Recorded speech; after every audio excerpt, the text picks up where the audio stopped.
আজকে হঠাৎ আমাদের এলাকায় আশিক চলে আসলো। আশিকদের এলাকার সাথে আমাদের এলাকার খেলা হয়েছিল। কে জিতেছে কে হেরেছে সবকিছু দেখতে পারবেন আজকের ভিডিওতে। Hey, what's up?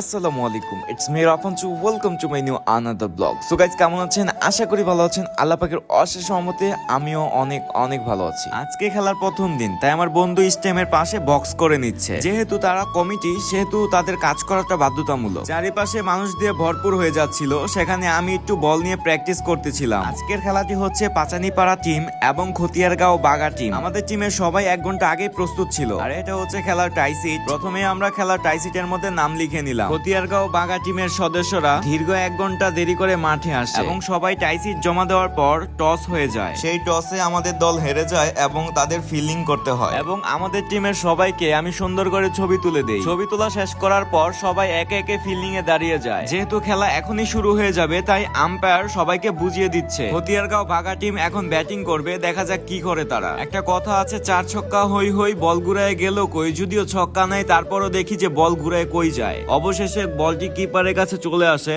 কিন্তু তারা কিছুই করতে পারলো না প্রথম বলে। খতিয়ারগাঁও বাগা টিম আবারও ব্যাটিং করছে। এখন দেখা যাক কি করে।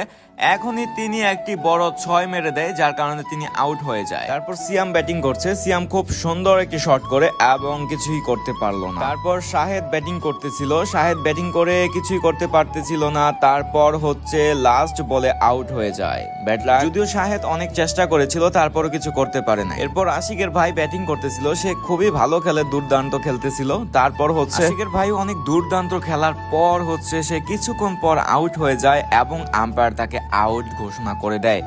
সে অনেকটাই চেষ্টা করেছিল, কিন্তু সে কিছুই করতে পারেনি। সে আউট হয়ে যাওয়ার পর আরেকজন ব্যাটিং করে। সে খুবই দুর্দান্ত খেলতেছিল, কিন্তু আমাদের দলের বলার নো বল দেওয়ার কারণে তাদের রান অনেকটাই বেড়ে যায়। খতিয়ারগাঁও বাগা টিমের টিম মেম্বাররা খুবই ভালো খেলতেছিল এবং তাদের রান 70 প্লাস হয়ে যায়। আমাদের দলের ফিল্ডিংরা অনেক সুন্দর ফিল্ডিং করতেছিল এবং হচ্ছে তারা খুব দুর্দান্ত খেলতেছিল। যদিও আমাদের দলের ফিল্ডিংরা রেগুলার খেলাধুলা করে না, তারপরে অনেক দুর্দান্ত খেলতেছিল। অবশেষে খতিয়ারগাঁও বাগা টিমের ব্যাটিং শেষ হলো। এখন আমাদের ব্যাটিং করার পালা এবং আমরা অনেক সুন্দরভাবে ব্যাটিং করতেছিলাম। যদিও এখানে খতিয়ারগাঁও বাগা টিমের বলাররা একটু পর নো বল দিয়েছিল, যার কারণে আমাদের রান কাউন্ট হয়ে যায় অনেক তাড়াতাড়ি। আমাদের ব্যাটসম্যান যারা ছিল তারা অনেক দুর্দান্ত খেলতেছিল এবং হচ্ছে তারা খুবই সুন্দরভাবে রানগুলো কাউন্ট করেছিল। অবশেষে লাস্ট ওভারে আমাদের উড়াদুরা খেলা হয়ে যায় এবং আমরা সেই ওভারেই জিতে যাই। আর হ্যাঁ, অবশ্যই আপনাদেরকে দেখিয়ে দেব এই যে রান কাউন্টের খাতাগুলো। এই যে এখানে রান কাউন্টের সবগুলোই খাতা আছে, 2টা খাতা আছে। আর হচ্ছে আপনারা দেখতে পারতেছেন যে আশিক খেলাধুলা শেষ হওয়ার পর হচ্ছে তারা আসে আর আমি তাদেরকে চেতাই যে তোরা হাইরা গেছো। সো গাইস, আজকের ভিডিওটি কিন্তু এই পর্যন্তই। যদি ভালো লাগে অবশ্যই লাইক কমেন্ট শেয়ার করতে ভুলবেন না এবং পেজটি ফলো করে রাখবেন। নতুন আরো ভিডিও পেতে অবশ্যই পেজটি ফলো করে হচ্ছে ভিডিওতে লাইক কমেন্ট শেয়ার করতে ভুলবেন না।